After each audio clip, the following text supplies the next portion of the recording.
Bismillahirrahmanirrahim. La ilaha illa huwal malikul quddusus salamul mu'minul muhaiminul azizul jabbarul mutakabbiru subhanallahi amma yushrikuna huwallahul khaliqul bari'ul musawwir. أعوذ بالله من الشيطان الرجيم بسم الله الرحمن الرحيم اللهم صل على سيدنا محمد وعلى آل سيدنا محمد أقول لكم السلام عليكم ورحمة الله وبركاته. Para pemirsa yang saya hormati, alhamdulillah Allah Subhanahu wa taala masih memberikan kesempatan dan inayah kepada kita semua untuk melanjutkan dan mempelajari sifat-sifatnya, untuk mempelajari kesempurnaannya, dan pasti pembahasan ini akan memberikan efek positif dalam kehidupan kita. Kenapa?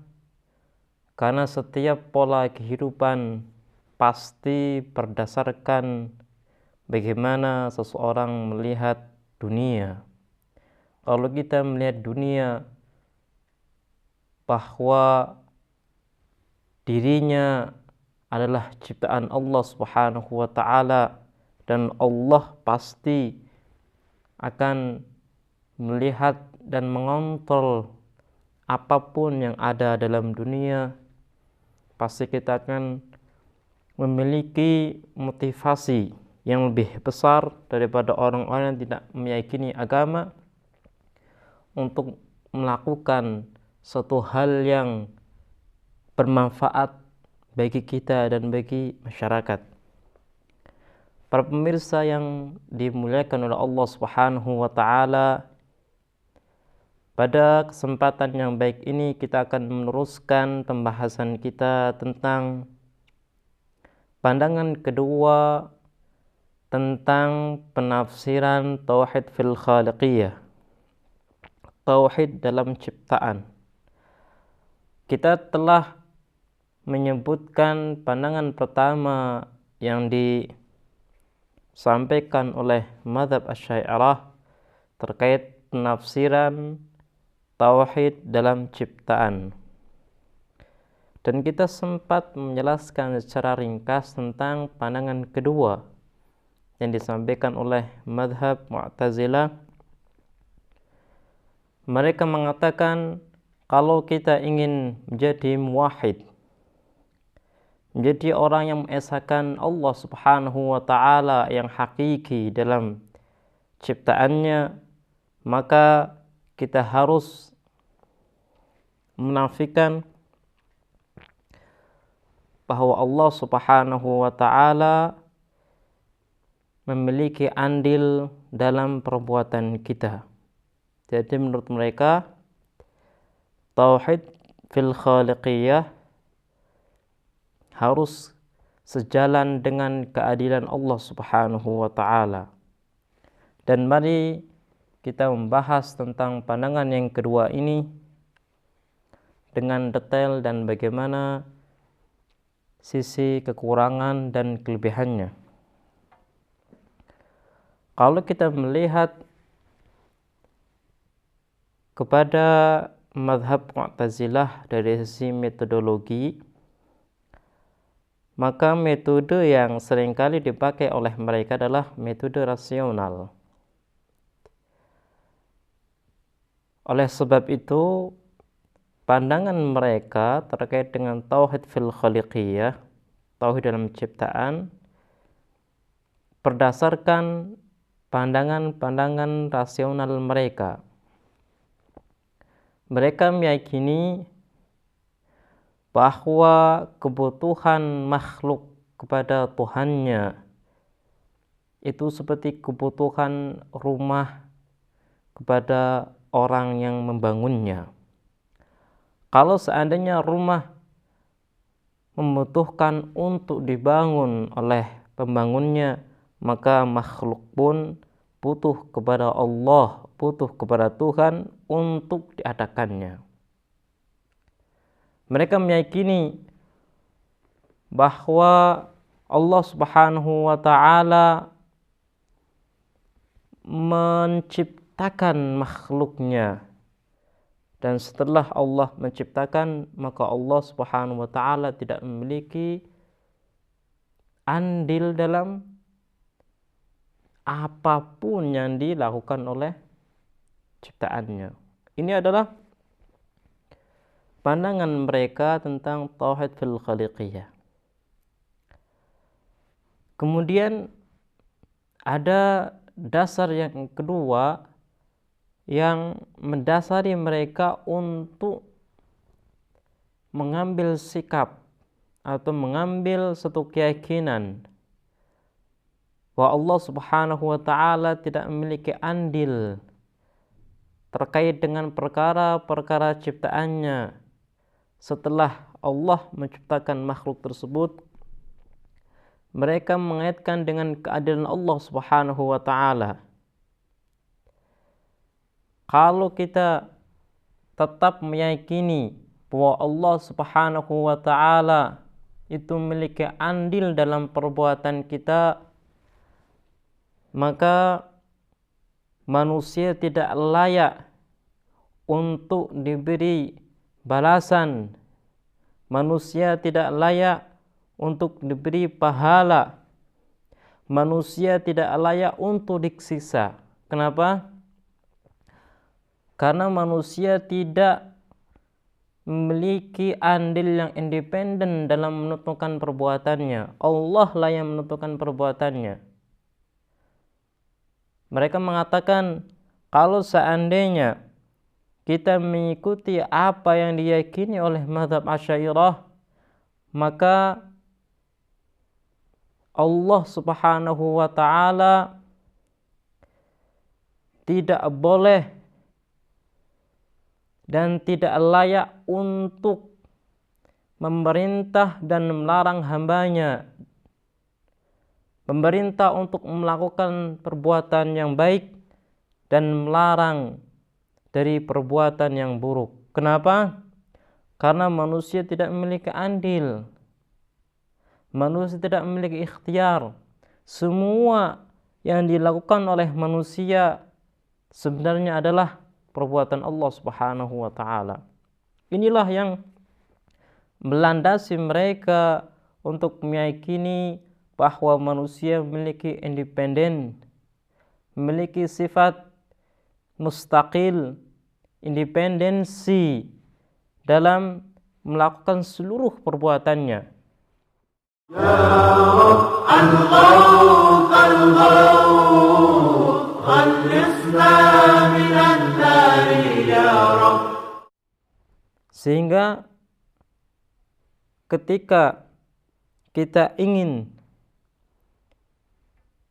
menjaga tentang keadilan Allah Subhanahu wa taala, maka kita harus meyakini bahwa manusia memiliki ikhtiar yang mutlak dalam segala perbuatannya. Ini adalah pandangan mazhab Mu'tazilah terkait dengan tauhid fil khaliqiyah. Jadi pandangan mereka adalah pandangan yang bertolak belakang dengan pandangan mazhab Asy'ariyah. Adapun kritik dari pandangan ini adalah yang pertama, kalau kita katakan bahwa Allah Subhanahu wa taala setelah menciptakan makhluknya, Allah Subhanahu wa taala tidak memiliki andil, tidak memiliki hubungan dengan makhluknya dari sisi eksistensi, dari sisi wujud, maka artinya kita meyakini bahwa makhluknya itu wajibul wujud. Kenapa? Karena wujud yang tidak membutuhkan kepada yang lainnya, maka dia adalah wajibul wujud. Dia adalah zat yang sempurna karena dia tidak membutuhkan kepada yang lainnya. Dan keyakinan ini bertolak belakang dengan apa? Dengan keyakinan kita bahwa wajibul wujud itu hanya satu. Kita sudah membahas dalam bahas tauhid dzati, dalam dimensi tauhid wahidi. Kita meyakini bahwa wajibul wujud itu esa. Kalau kita tetap menerima pandangan Mu'tazilah dan kita meyakini bahwa makhluk Allah Subhanahu wa taala itu independen setelah diciptakan, maka kita sama dengan menganggap makhluk sebagai sekutu Tuhan. Dan ini adalah dua hal yang kontradiksi. Satu sisi kita meyakini bahwa Allah itu esa, sisi yang lain kita mengatakan makhluk adalah wajibul wujud. Dan ini tidaklah mungkin. Kemudian yang kedua, kalau seandainya kita meyakini bahwa Allah Subhanahu wa taala tidak memiliki andil dalam urusan-urusan makhluk, maka artinya apapun yang terjadi itu di luar daripada kekuasaan Allah Subhanahu wa taala. Padahal kita meyakini seluruh alam semesta itu di bawah kontrol dan kekuasaan Allah Subhanahu wa taala. Kalau kita tetap berpendapat sesuai dengan pendapat Mu'tazilah, maka Allah Subhanahu wa taala tidak memiliki kekuasaan sedikit pun atas makhluknya. Seperti apa? Seperti orang yang membangun rumah, kemudian rumah ini sudah terwujud, terbangun, maka rumah ini sudah tidak memiliki hubungan dengan pembangun tadi. Ini adalah satu keyakinan yang bertolak belakang dengan kesempurnaan Allah Subhanahu wa taala. Kita sudah membagi wujud di pembahasan sebelumnya menjadi dua bagian, wajib wujud dan mumkin wujud. Mumkin wujud adalah wujud yang membutuhkan kepada wujud yang lain, dan sifat ini tetap ada dalam dirinya. Karena wujud pada hakikatnya bukan milik dirinya, amanah. Kalau amanah, bagaimana mungkin dia menjadi satu wujud yang independen, yang sudah tidak memiliki hubungan dengan Allah Subhanahu wa taala. Dan ini adalah satu keyakinan yang salah. Di sisi lain, kita menemukan argumen tekstual dari ayat-ayat Al-Quran tentang pengaruh dan kekuasaan Allah Subhanahu wa taala yang ada dalam ciptaannya. Allah Subhanahu wa taala berfirman, "Falam taqtuluhum walakinallaha qatalahum. Wa ma ramaita idh ramaita walakinallaha rama." Allah Subhanahu wa taala dengan jelas mengatakan, ketika kalian membunuh mereka, sebenarnya bukan kalian yang membunuh mereka, tapi aku. Tapi Allah Subhanahu wa taala yang membunuh mereka. Ketika kalian memanah mereka, ketika kamu memanah mereka, sebenarnya bukan kamu yang memanah mereka, tapi aku, tapi Allah Subhanahu wa taala yang memanah mereka. Allah Subhanahu wa taala secara langsung menisbahkan perbuatan manusia kepada dirinya. Kita tanya kepada pemikir-pemikir Mu'tazilah, kalau seandainya alam semesta ini terbangun sesuai dengan hukum kausalitas yang kalian yakini, maka Allah Subhanahu wa taala tidak menisbahkan perbuatan manusia kepada dirinya. Karena manusia dengan Allah itu sudah tidak ada hubungan. Manusia itu independen. Apapun yang dilakukan oleh manusia adalah milik dia sendiri, tidak ada hubungan dengan Allah Subhanahu wa taala. Tapi kenapa dalam ayat ini Allah Subhanahu wa taala dengan jelas mengatakan ketika kalian membunuh mereka bukan kalian yang bunuh, tapi aku yang bunuh. Ketika kamu memanah mereka bukan kamu yang manah, tapi aku yang manah. Ini sangat-sangat jelas sekali. Kemudian dijelaskan dalam ayat lain, qatiluhum yu'adzibhumullah biaydikum. Allah Subhanahu wa taala menjelaskan, perangilah mereka dan Allah Subhanahu wa taala mengadab mereka melalui tangan-tangan kalian. Artinya Allah Subhanahu wa taala memiliki andil dan manusia juga memiliki andil. Qatiluhum yu'adzibhumullahu biaydikum. Ini sangatlah jelas. Kemudian ayat lain mengatakan kalau seandainya orang-orang itu bertakwa, maka Allah Subhanahu wa taala akan memberikan apa? Memberikan berkah kepada mereka. Ketika Allah memberikan berkah artinya apa? Artinya ada hubungan antara Allah dan makhluknya. Manusia akan mendapatkan berkah dari Allah Subhanahu wa taala ketika mereka bertakwa kepada Allah. Berkah artinya apa? Berkah artinya Allah Subhanahu wa taala memberikan rahmat kepada manusia.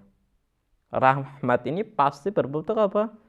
Berbentuk satu nikmat. Contohnya manusia bisa hidup dengan baik, manusia bisa merasakan ketenangan dalam kehidupannya. Ini adalah satu hal yang bersifat realitas.